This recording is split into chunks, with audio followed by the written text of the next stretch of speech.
You know, it's funny, everyone right now is talking about this new Amazon series, Shiny Happy People, and I knew it was coming out soon because I follow several pages of people who were interviewed on there.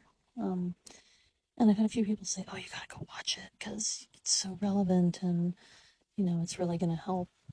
It's really gonna, it's just so validating to watch coming out of the group that I came out of, which, funny enough, people in that group who are still there now would be offended to think that they were somehow being looped in with those people, the shiny happy people.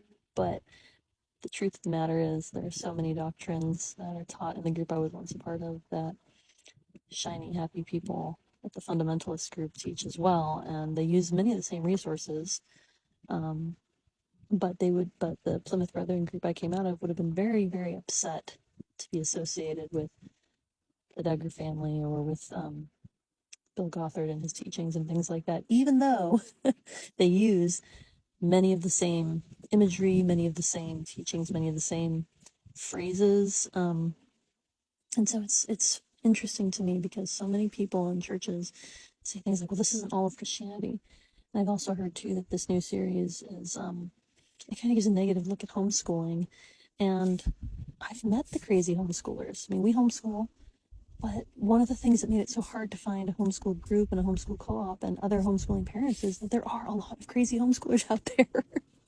And I don't say that I'm trying not to sound judgy about it because that's not the point. My point is, yeah, there are a lot like that. And there are some who don't feel comfortable with most homeschoolers for that reason. We're Christians and we're homeschooling. And there are very few homeschool groups I felt comfortable in because these sorts of principles are sometimes you have to subscribe to everything that everyone else believes to be a part of it, and there's not any freedom to let people think for themselves and to let people come to their own convictions about things. There's a lot of groupthink. So it's just interesting to me, and I'm not sure I'll be able to watch the series because honestly it's very triggering for me. Just the little snippets I've seen have been incredibly triggering already, and so I'm not sure I'll be able to for quite some time. But I just think it's interesting how often when terrible things like this come up, everybody wants to distance themselves and say, that's not us. We're not like those people.